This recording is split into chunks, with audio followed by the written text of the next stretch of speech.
Let's get right into it. You think your health insurance is bad? At least your doctor doesn't prescribe leeches for a headache or suggest drilling a hole in your skull to let the demons out.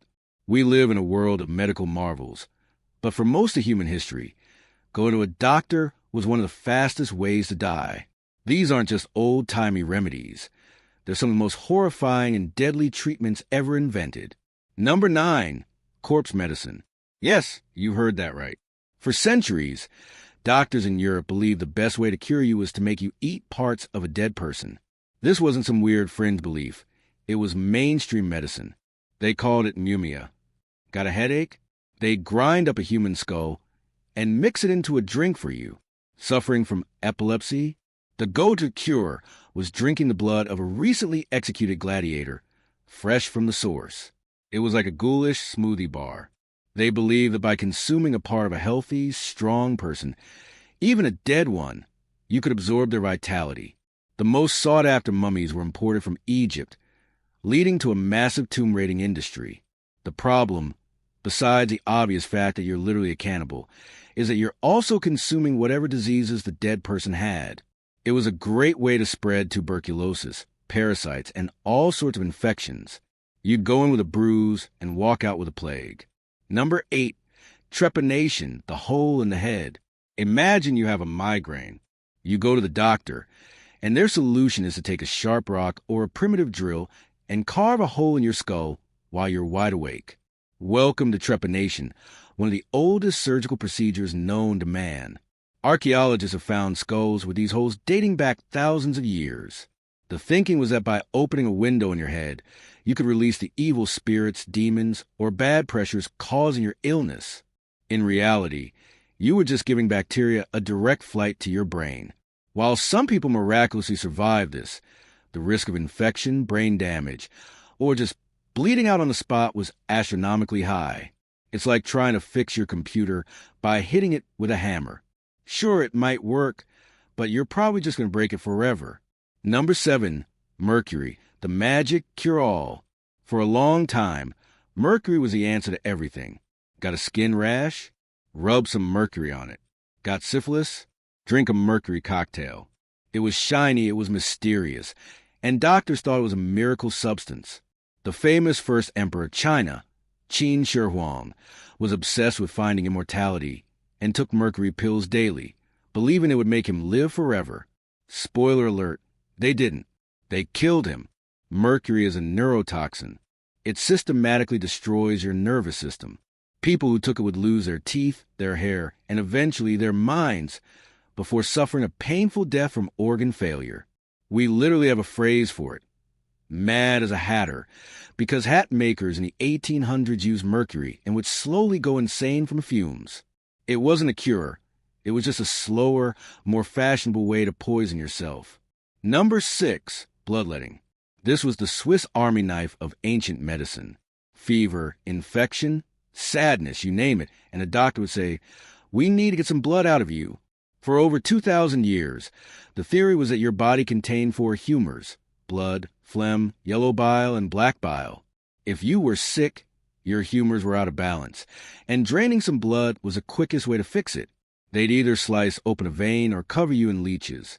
The problem is, your blood is kind of important. It carries oxygen. When you're sick, your body needs more of it to fight off infection, not less. Draining it just makes you weaker. George Washington, the first U.S. president, likely died because of this. He had a throat infection, and his doctors drained almost 4 liters of blood from him in less than a day. That's about 80% of his body's total blood. They didn't cure his infection. They just made sure he was too weak to survive it. Number 5, radium water, drink the glow. In the early 1900s, scientists discovered radiation. Instead of being terrified, people thought it was a health tonic. The new miracle cure was radium, a highly radioactive element. Companies started selling Radithor, which was literally just radium dissolved in water. The ads claimed it could cure everything from arthritis to impotence and would add vigor and life to your day. People drank it by the bottle. One famous industrialist, Eben Byers, drank 3 bottles a day for several years. He didn't get more vigorous. The radium slowly disintegrated his bones from the inside out. His jaw literally started to fall off his face. When he died, his body was so radioactive they had to bury him in a lead-lined coffin. He wasn't drinking a health tonic. He was drinking liquid cancer. Number 4, the lobotomy. This one is shockingly recent. In the 1940s and 50s, if you were suffering from depression, anxiety, or were just considered difficult, your doctor might recommend a lobotomy. The procedure involved inserting a sharp instrument, basically an ice pick, through your eye socket, wiggling it around, and severing connections in the front part of your brain. The guy who invented it claimed it was a miracle cure and even won a Nobel Prize for it. But it wasn't a cure at all. It was a way of turning a person into an empty shell. Patients were often left apathetic, unresponsive, and without a personality. John F., Kennedy's own sister, Rosemary, was given a lobotomy that left her incapacitated for the rest of her life. It didn't cure mental illness. It just destroyed the person who had it. Number 3, hemiglossectomy for stuttering. In the 18th and 19th centuries, if you had a stutter, doctors had a horrifyingly direct solution. They would cut off half of your tongue. This was called a hemiglossectomy.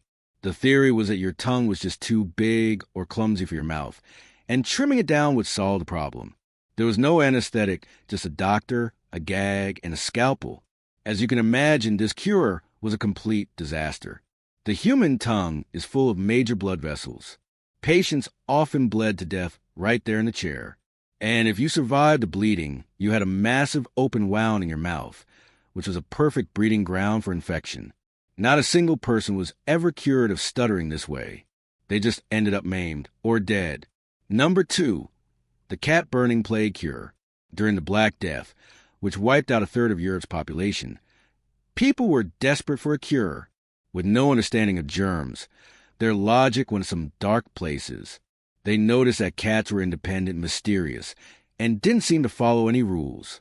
So, naturally, they concluded cats must be agents of the devil and were spreading the plague in towns across Europe.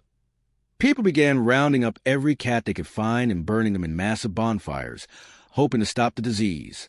The terrible irony is that the plague was actually spread by fleas living on rats. Cats were one of the main predators of rats.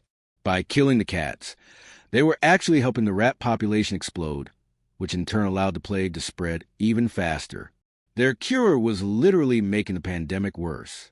Number 1, heroin for a cough. In the late 1890s, the German pharmaceutical company Bayer made a breakthrough discovery.